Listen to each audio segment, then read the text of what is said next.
नमस्कार, मी प्राध्यापक डॉक्टर मनोज ठवरे, महात्मा गांधी महाविद्यालय आरमोरी. आज या यूट्यूब व्हिडिओच्या माध्यमातून आपणास बीकॉम फर्स्ट इयर सेमेस्टर 2 च्या मानव संसाधन व्यवस्थापन म्हणजे ह्युमन रिसोर्स मॅनेजमेंट या विषयाच्या कोर्स आउटकम्सच्या संदर्भात माहिती देणार आहे. तर विद्यार्थी मित्रांनो, सर्वप्रथम आपण कोर्स आउटकम्स म्हणजे काय, त्याचा अर्थ काय असतो ते जाणून घेऊया. कोर्स आउटकम्स म्हणजे आपण जेव्हा एखादा विषय शिकतो, त्या विषयाचा अभ्यास करतो, त्याचा अध्ययन करतो, तो विषय शिकल्यानंतर आपल्याला कोणते ज्ञान मिळणार आहे, आपल्यामध्ये कोणतं कौशल्य विकसित होणार आहे, आपल्यामध्ये कोणत्या क्षमता विकसित होणार आहे, सोबतच जे ज्ञान आपल्याला मिळालेलं आहे त्याचा उपयोग काय, त्याचा उपयोग कुठे करायचा, कसा करायचा, त्याचे फायदे काय आहेत, त्या विषयाचे महत्त्व काय आहे, यालाच म्हणतात कोर्स आउटकम्स. थोडक्यात सांगायचे झाल्यास, एखादा विषय शिकल्यानंतर आपल्याला कोणते ज्ञान मिळणार आहे, त्याचा फायदा काय आहे, त्यालाच म्हणतात कोर्स आउटकम्स. आणि याला आणखी सोप्या भाषेत सांगायचं झाल्यास, एक विद्यार्थी म्हणून आपल्या मनामध्ये जेव्हा प्रश्न येतो की हा विषय मी का बरे शिकत आहे, हा विषय मला का बरे शिकवला जात आहे, ही संकल्पना, हा टॉपिक मला का बरे शिकवले जात आहे, याचा उपयोग काय, याचे फायदे काय, या प्रश्नाचं उत्तर म्हणजे कोर्स आउटकम्स.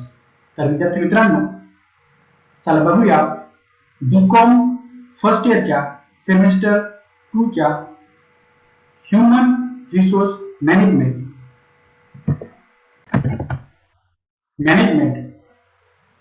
म्हणजे मानव संसाधन व्यवस्थापन या विषयाची कोर्स आउटकम्स काय आहे.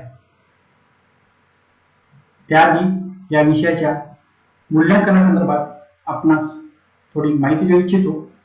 विद्यार्थी मित्रांनो, जसे मी तुम्हाला सांगितले मागच्या व्हिडिओमध्ये, जसे बीकॉम सेम 1 मध्ये हा विषय 100 मार्काचा असतो, 80 मार्काचा थेअरी पेपर, 20 मार्काचे इंटरनल असेसमेंट म्हणजे अंतर्गत मूल्यांकन, सेम रूल्स अँड रेग्युलेशन, सर्व नियम इथे सुद्धा तसेच आहे. 80 मार्काचा पेपर हा 4 युनिट्सवर असतो आणि त्या 4 युनिट्सचे 1 बाय 1 युनिट वाईज आपण कोर्स आउटकम्स बघूया. सर्वात पहिले युनिट आहे promotion, demotion and transfer. Unit number 1 मधला पहिले टॉपिक आहे प्रमोशन. प्रमोशन म्हणजे बढती, याला मराठीमध्ये दुसरा शब्द आहे पदोन्नती.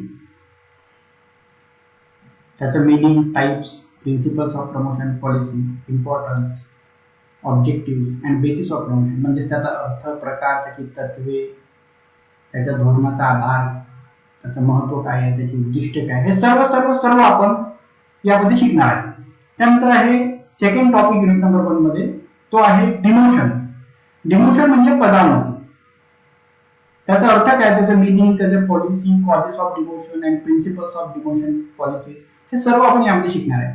आणि युनिट नंबर 1 चं थर्ड टॉपिक आहे ते आहे ट्रान्सफर. ट्रान्सफर म्हणजे बदली, त्याचे मीनिंग, त्याचे objective, types of transfer, principles of transfer, policies म्हणजे त्याचा अर्थ, उद्दिष्टे, त्याचे प्रकार, त्याची तत्वे, हे सर्व आपण या टॉपिक मध्ये शिकणार आहे. तर आता बघूया युनिट नंबर 1 चे कोर्स आउटकम्स काय आहे. आपण बघू शकता विद्यार्थी मित्रांनो, सर्वात पहिलं कोर्स आउटकम आहे ते म्हणजे it will enable students to understand basis, causes and policy of promotion, demotion and transfer.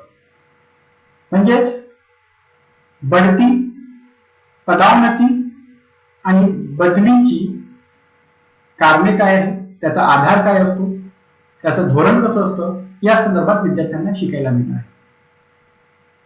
याचा सेकंड कोर्स आउटकम्स आहे knowledge about types, objective and principles of transfer policy. म्हणजेच बदली काय असते, त्याचे प्रकार काय असतात, त्याची उद्दिष्टे काय असतात, त्याची तत्वे काय आहे, हे सुद्धा तुम्हाला यामध्ये शिकायला मिळणार आहे. आता बघूया युनिट नंबर 2. युनिट नंबर 2 आहे विद्यार्थी मित्रांनो वर्कर्स ऍब्सेंटिझम अँड लेबर टर्नओव्हर. आणि त्यामध्ये तिसरा टॉपिक आहे ले ऑफ. विद्यार्थी मित्रांनो, ह्या 3 टॉपिक पैकी पहिलं टॉपिक आहे युनिट नंबर 2 चं अब्सेंटिझम म्हणजे अनुपस्थिती. श्रमिकांची अनुपस्थिती. आता अनुपस्थितीचा अर्थ काय असतो म्हणजे त्याचं मीनिंग, त्याचे कॉजेस म्हणजे कारणे, इफेक्ट्स म्हणजे त्याचे परिणाम आणि सोबतच measures to reduce absenteeism of industrial workers. त्याची उपाययोजना काय आहे अनुपस्थिती कमी करण्याची, ते तुम्हाला इथे शिकायला मिळणार आहे. त्यानंतर पुढचं टॉपिक आहे सेकंड टॉपिक लेबर टर्नओव्हर, याला म्हणतात श्रम परिवर्तन. आता श्रम परिवर्तन म्हणजे काय, त्याची कारणे म्हणजे कॉजेस, त्याचे बॅड इफेक्ट्स म्हणजे वाईट परिणाम काय असतात, या व्यतिरिक्त measures to reduce to the rate of labour turnover म्हणजे श्रम परिवर्तन दर कमी करण्यासाठी काय उपाययोजना असतात हे तुम्हाला इथे शिकायला मिळणार. हे 2 टॉपिक खूप सोपे आहे विद्यार्थी मित्रांनो आणि तितकेच महत्त्वाचे आहेत. त्यानंतर तिसरं टॉपिक आहे युनिट नंबर 2 मध्ये, ते आहे ले ऑफ. आता ले ऑफ म्हणजे काय, याला कामबंदी, कार्यबंदी, याला अनेक शब्द आहे मराठीमध्ये. तर ले ऑफचा अर्थ काय असतो, त्याची कारणे काय आहे, त्याचे बॅड इफेक्ट म्हणजे त्याचे वाईट परिणाम काय आहे, हे तुम्हाला इथे शिकायला मिळणार आहे. तर युनिट नंबर 2 चे ओव्हरऑल सिलेबस आहे. आपण बघूया युनिट नंबर 2 चे कोर्स आउटकम्स काय आहे, शिकल्यानंतर तुम्हाला काय शिकायला मिळणार आहे. ऑलरेडी मी तुम्हाला एक्सप्लेन केलं आहे, but let's see. First is make aware about causes, effects and measures to reduce workers absenteeism. विद्यार्थ्यांना जाणीव होते, याची जागृती होते, याचं नॉलेज मिळते की काय कारणे असतात, त्याचे परिणाम काय आणि मेजर्स काय रिड्यूस वर्कर्स ॲब्सेंटिझम म्हणजे श्रमिकांची अनुपस्थिती संदर्भात तुम्हाला शिकायला मिळणार. पुढचा आहे detail knowledge of causes, effects and measures to reduce labour turnover म्हणजे श्रम परिवर्तन जे असतं त्याची कारणे काय आहे, त्याचे परिणाम काय असतात आणि ते कमी करण्यासाठी काय उपाययोजना आहे. भविष्यामध्ये जेव्हा तुम्ही एचआर डिपार्टमेंटमध्ये तुमचं बीकॉम एचआर असल्यामुळे किंवा पुढचं एज्युकेशन सुद्धा जेव्हा तुम्ही घ्याल एमकॉम किंवा एमबीए, त्यामध्ये तुमचं जर स्पेशलायझेशन एचआर मिळालं तर definitely you will be appointed in HR department in future wherever you will work in any company or you will apply in any company. That time, being an HR manager or being a part of HR department, you will have to do all these things. तुम्हाला या सर्व गोष्टी कराव्या लागतील. तेव्हा सर्व उपयोगी पडणार आहे. जसं मी तुम्हाला सांगितलं ले ऑफ, त्याची कारणे, त्याचे वाईट परिणाम काय, हे सर्व जे आहे वर्कर्स ॲब्सेंटिझम, लेबर टर्नओव्हर, हे सर्व हे सगळं तुम्हाला तिथे काम येणार आहे. त्यानंतर आता बघूया आपण युनिट नंबर 3. आपण म्हणू शकता युनिट नंबर 3 मध्ये role of human resource development manager म्हणजे मानव संसाधन विकास व्यवस्थापकाची भूमिका काय. या युनिट मध्ये दिलेलं आहे the need for separate department for human resource development. Next is function of human resource manager, dimensions of the role of human resource manager, the quality of successful human resource management, actually qualities of successful HR manager. Second topic है unit number 3 मध्ये professionalization of human resource development in India, main causes of Indian management movement, causes of slow speed of the development of management movement in India. And third topic है unit number 3 मध्ये ते आहे Indian management institutions, त्यामध्ये development, त्यांचे establishment आणि objective of Indian management institute जसं IIM वगैरे राहतं, या व्यतिरिक्त activities perform by Indian management institute. हे ओव्हरऑल युनिट नंबर 3 चं सिलेबस आहे मानव संसाधन व्यवस्थापन या विषयामध्ये. बघूया युनिट नंबर 3 चे कोर्स आउटकम्स काय आहेत. सर्वात पहिला कोर्स आउटकम आहे ते म्हणजे acquaint the students about role of human resource development manager. मानव संसाधन विकास व्यवस्थापकाचा रोल काय असतो, भूमिका काय असते याबद्दल विद्यार्थ्यांना माहिती मिळेल. पुढचा it will enable students to understand the need for separate department for human resource development. Separate department of human resource development का बरं पाहिजे, त्याची गरज काय, त्याची आवश्यकता काय हे विद्यार्थ्यांना कळेल. Next is make aware about functions and qualities of successful HR manager. To be a successful HR manager, what qualities are required and what are the functions of HR manager? That's what students will learn after studying this topic. Next is enable students to understand professionalization of human resource development in India. विद्यार्थ्यांना प्रोफेशनलायझेशन म्हणजे याचं व्यावसायिकरण, मानव संसाधन विकास, मानव संसाधन व्यवस्थापनाचं भारतामध्ये का बरं झालं बा हे इथे शिकायला मिळणार आहे. आणि शेवटचा कोर्स आउटकम आहे ते आहे create awareness about development, establishment म्हणजे विकास, त्याची स्थापना, ऑब्जेक्टिव्ह म्हणजे उद्दिष्टे आणि त्याचबरोबर ऍक्टिव्हिटीज म्हणजे वेगवेगळी कार्य कोणकोणती परफॉर्म केली इंडियन मॅनेजमेंट इन्स्टिट्यूटनी हे तुम्हाला इथे शिकायला मिळणार आहे. ते सुद्धा खूप महत्त्वाचं आहे. विद्यार्थी मित्रांनो, बीकॉम केलं जर तुम्ही MBA केलं तर तुम्हाला CET, CAT अशा वेगवेगळ्या एंट्रन्स एक्झाम देऊन तुम्ही इंडियन मॅनेजमेंट इन्स्टिट्यूट मध्ये कोणत्याही मॅनेजमेंट इन्स्टिट्यूट मध्ये तुमची MBA ची डिग्री करू शकाल. आणि त्यानंतर तुमचं समोर कसं उज्ज्वल भविष्य राहील यात काही शंका नाही. हे सगळं तुम्हाला बीकॉमला शिकायला मिळणार. इतका महत्वाचा हा विषय आहे. तर विद्यार्थी मित्रांनो, आता आपण बघूया युनिट नंबर 4 चे काय कोर्स आउटकम्स आहे. विषयाचा युनिट नंबर 4 चं नाव आहे ह्युमन रिसोर्स डेव्हलपमेंट, म्हणजे मराठीमध्ये त्याला म्हणतात मानव संसाधन विकास. या युनिट नंबर 4 मध्ये 4 टॉपिक्स आहेत. पहिला आहे concept, meaning, objective and importance of human resource development, म्हणजे मानव संसाधन विकासाची संकल्पना काय, त्याचा अर्थ काय असतो, त्याची उद्दिष्टे काय आहे, सोबत त्याचं महत्व काय. पुढचा टॉपिक आहे ह्युमन रिसोर्स प्लॅनिंग, याला मराठीमध्ये म्हणतात मानव संसाधन नियोजन. याचा अर्थ काय, याची उद्दिष्टे काय आहे, याचे फायदे काय आहेत, हे सर्व तुम्हाला यामध्ये शिकायचं आहे. हा टॉपिक आहे, हा सिलेबस आहे तुम्हाला. आणि त्यासोबतच आहे पुढचं career planning and career development, याला मराठीमध्ये म्हणतात व्यक्तित्व नियोजन आणि विकास. काय असतं हे तुम्हाला शिकायला मिळणार. खूप इम्पॉर्टंट छोटासा टॉपिक आहे, पण खूप इम्पॉर्टंट टॉपिक आहे.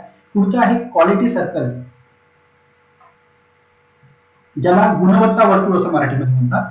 आणि लास्ट टॉपिक आहे युनिट नंबर 4 मध्ये, तो आहे ह्युमन रिसोर्स अकाउंटिंग, याला म्हणतात मानव संसाधन लेखांकन. हे ओव्हरऑल सिलेबस आहे युनिट नंबर 4 चं ह्युमन रिसोर्स मॅनेजमेंट या विषयामध्ये. चला बघूया युनिट नंबर 4 च्या ह्या सिलेबसची कोर्स आउटकम्स काय आहे. सर्वात पहिलं कोर्स आउटकम आहे understanding the concept of human resource development. मानव संसाधन विकास ही संकल्पना काय आहे हे विद्यार्थ्यांना कळेल, हे विद्यार्थ्यांना शिकायला. त्यानंतर पुढच्या enable students to understand human resource planning, विद्यार्थ्यांना मानव संसाधन नियोजन काय असतं हे शिकायला मिळेल. पुढचं आहे provide idea about career planning and career development, being an employee और बीइंग एन एचआर मॅनेजर. दोन्ही अँगल, तुम्ही एचआर मॅनेजर राहा या तुमच्या कंपनीचे एखाद्या एम्प्लॉई आहे, कर्मचारी राहा, दोन्ही केसमध्ये it will be very important role, it will be very useful for you to learn career planning and career development. हे तुम्हाला इथे शिकायला मिळणार आहे. व्यक्तित्व नियोजन आणि विकास, याला एक आणखी दुसरा शब्द आहे भविष्य नियोजन आणि विकास म्हणून, ते तुम्हाला शिकायला मिळेल. छोटासा टॉपिक पण खूप महत्त्वाचा टॉपिक आहे. पुढचा आहे make aware about the concept of quality circle. जसं मी तुम्हाला सांगितलं, क्वालिटी सर्कलला मराठीत गुणवत्ता वर्तुळ म्हणतात. ही कॉन्सेप्ट काय, खूप इम्पॉर्टंट कॉन्सेप्ट आहे विद्यार्थी मित्रांनो, खूप खूप खूप महत्त्वाची कॉन्सेप्ट आहे ही गुणवत्ता वर्तुळ म्हणजे क्वालिटी सर्कल, हे तुम्हाला इथे शिकायला मिळणार आहे. आणि पुढचा आहे last course outcome of unit number 4, that is develop understanding of human resource accounting, मानव संसाधन लेखांकन. Extremely important topic and extremely important concept also. मानव संसाधन लेखांकन काय असतं हे तुम्हाला इथे शिकायला मिळणार.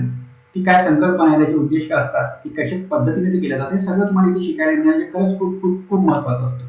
तर विद्यार्थी मित्रांनो, अशा प्रकारे आज आपण बघितले बीकॉम फर्स्ट इयरच्या सेमेस्टर 2 चे मानव संसाधन व्यवस्थापन म्हणजे ह्युमन रिसोर्स मॅनेजमेंट या विषयाचे कोर्स आउटकम्स काय आहेत. मला आशा आहे की हे कोर्स आउटकम्स जाणून घेतल्यानंतर तुम्हाला या विषयामध्ये खूप रुची निर्माण होईल. तुम्ही हा विषय खूप आनंदाने आणि उत्साहाने शिकाल आणि तितक्याच गांभीर्याने सुद्धा शिकाल. आजचं माझा व्हिडिओ मी इथे संपवतो.